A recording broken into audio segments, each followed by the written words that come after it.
practice test number 2.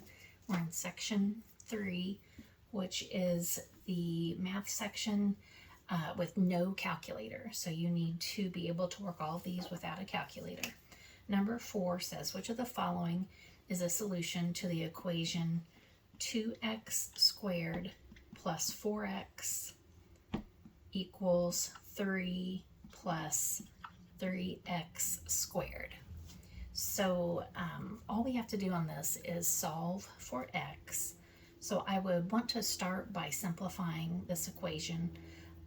I'm going to try to get all my x squareds on the same side first. So I'm going to subtract 2x squared from each side. When I do that, 2x squared minus 2x squared makes 0. They cancel out. So I'm left with just 4x on the left. And on the right side, I have 3 plus, and then I had 3x squared, but I subtracted 2x squared. So now I just have 1x squared left.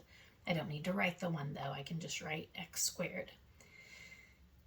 From this point, the real way to solve this, the preferred way, would be to realize that this is a quadratic equation. We have x squareds and x's and numbers, and we're going to rewrite it with everything on one side of the equation. So I'm going to subtract 4x from each side, and that's going to give me x squared minus 4x plus 3 equals 0. So all I did was subtract this 4x from each side. So over here I got 0, and over here I've got x squared and then minus 4x and plus 3. So this is my new equation.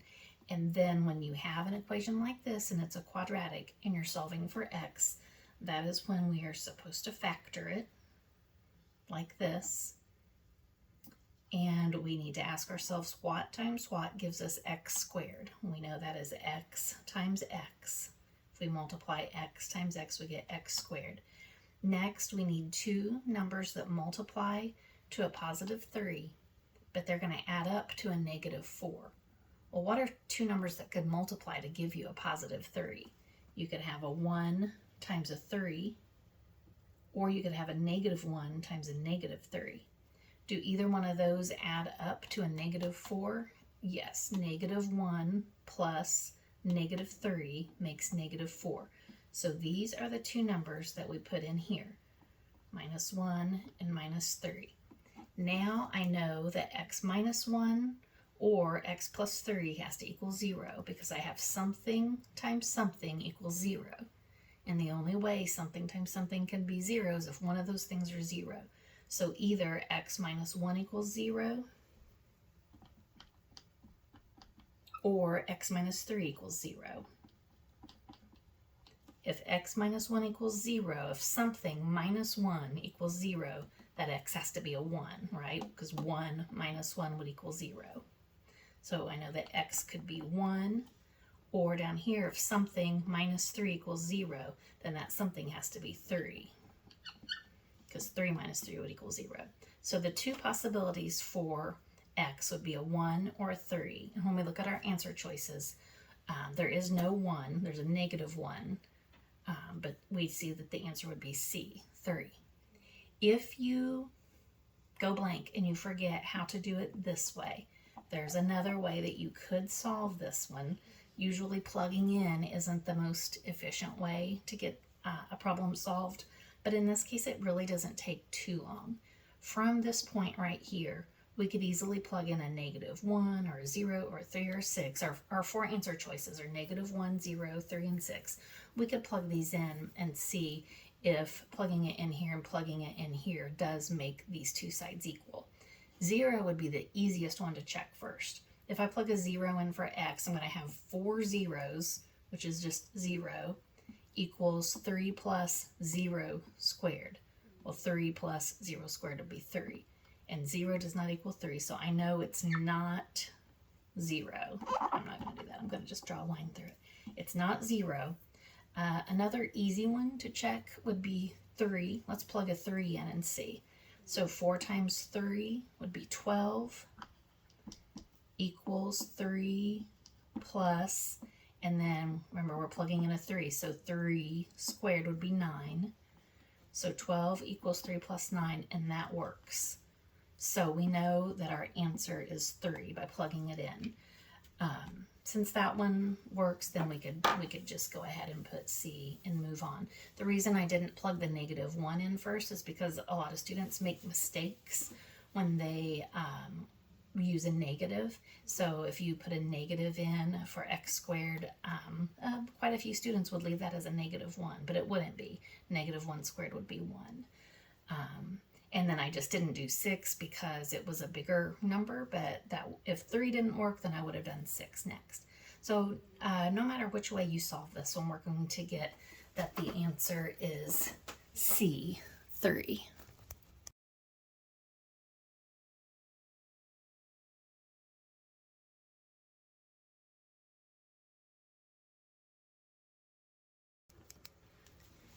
Now we are going to do number 5, again on PSAT. Practice test 2, section 3 of math, no calculator. This says if xy is the solution to the system of equations above, what is the value of x? And our two equations are -3x minus 4y equals 20 and x minus 10y equals 16. System of equations, remember, are usually solved by either elimination or substitution. If these were both solved for y or solved for x, I would probably go ahead and use substitution. Since they aren't, I will use elimination. They are lined up. I've got x's, y's, and then numbers. So if I could add these two equations together and get something to cancel out or subtract them from each other, that would be great, and it wouldn't take very long, but that's not going to happen in this one. If I add them together, nothing's going to cancel out. So I need to multiply one or both of these equations times something to find some common multiples. Like possibly I could turn both of my x's into -3x's, or maybe I could turn both y's into 40 would be a common multiple, or 20. I could turn them both into 20. And it says it wants to know the value of x. So to find the value of x, it would be great if we could get our y's to cancel out. So let's just try to turn both of these y's into a 20, or I'm going to, since they're both negative, I'm just going to turn them both into -20s. So how can I turn a -4 into a -20? I could multiply it by 5. So I'm going to multiply this whole top equation by 5. And how could I turn a -10 into a -20? I could multiply it by 2. So I'm going to multiply the whole bottom equation by 2. Now we just do distributive property. 5 times -3x, 5 times -3 would be -15x. 5 times -4y would be -20y. And 5 times 20 would be 100. And remember, it's equals 100. And on the second equation, 2 times x is 2x. 2 times -10y would be -20y. And 2 times 16 would be 32. Okay, now I can see I have a -20y and a -20y. So I could get those to cancel out. And just remember that if I have a -20y and I am to get that to cancel out with this, if I add them together, I'm actually going to get -40y. So I'm wanting to subtract them. -20y minus -20y would be the same as -20y plus 20y, and that would make 0. So we are subtracting these two equations. When I am subtracting two equations, I always want students to write a big subtraction sign to the side and parentheses, just as a reminder that we're subtracting everything in this equation. So if I have negative 15x and I'm subtracting 2 more x, that's going to put me at negative 17x, because negative 15x minus 2x would be negative 17x. Okay, negative 20y minus negative 20y, that's the same as negative 20y plus 20y, that makes 0, so I'm just going to cancel those out. And then I'm going to put my equal sign. Then I have 100 minus 32. 100 minus 30 would be 70, and 2 less than that would be 68. So 100 minus 32 is 68. So now I have negative 17x is 68. So I'm going to divide each side by negative 17. And so over here, negative 17x divided by negative 17, that just gives me x. And over here, I just need to figure out what 68 divided by negative 17 is. Well, I know it's going to be a negative something, but how many times does 17 go into 68? 68 divided by 17.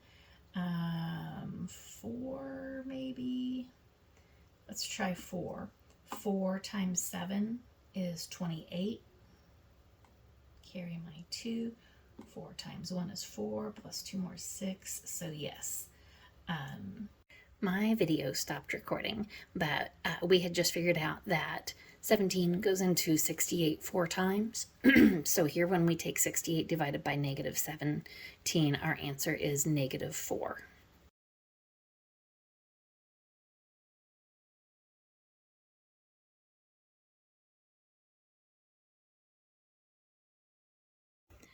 Our last problem for today is number 6.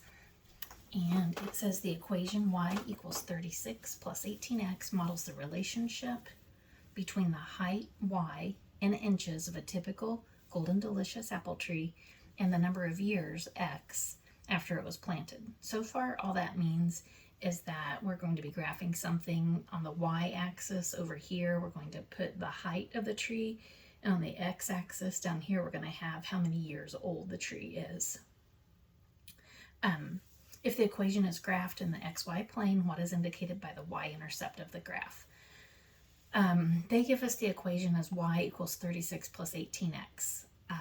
Almost all students have learned slope-intercept form, and it's y equals mx plus b, where we put our x's and then our numbers. So I like to just rewrite it in slope-intercept form. So I have y equals 18x plus 36. All I did was switch these two, which is fine because they're just two things added together, so we can add them in any order.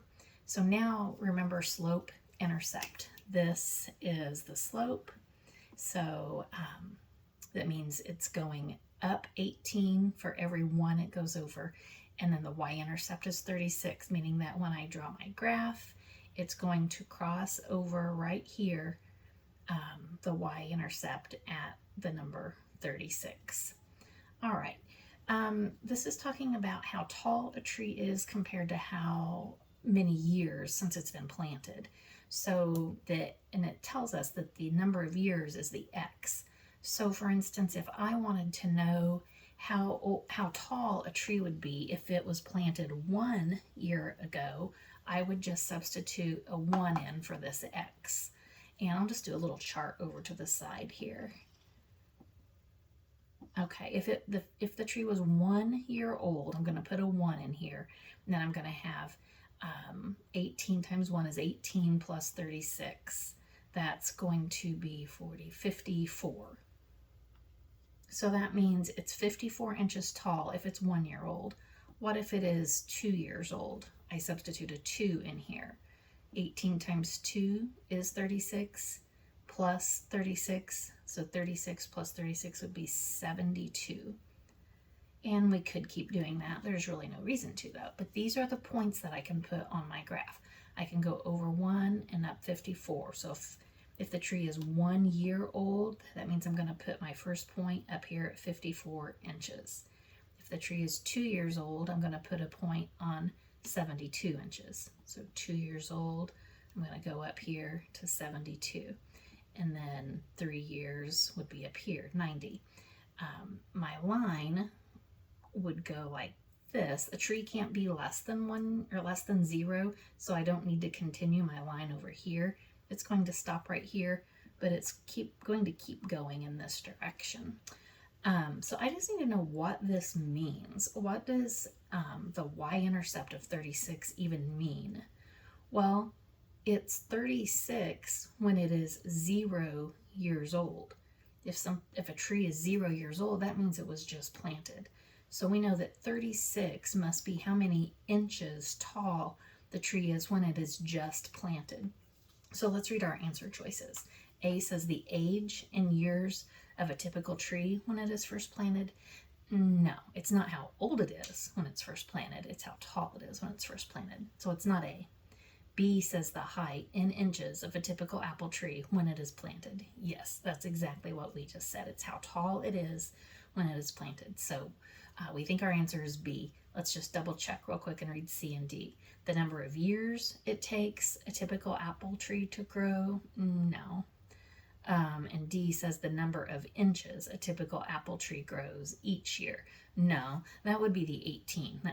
Every time it gets 1 year older, it gets 18 inches taller. So that would be D, but that's not what they asked. So our answer for this one is B.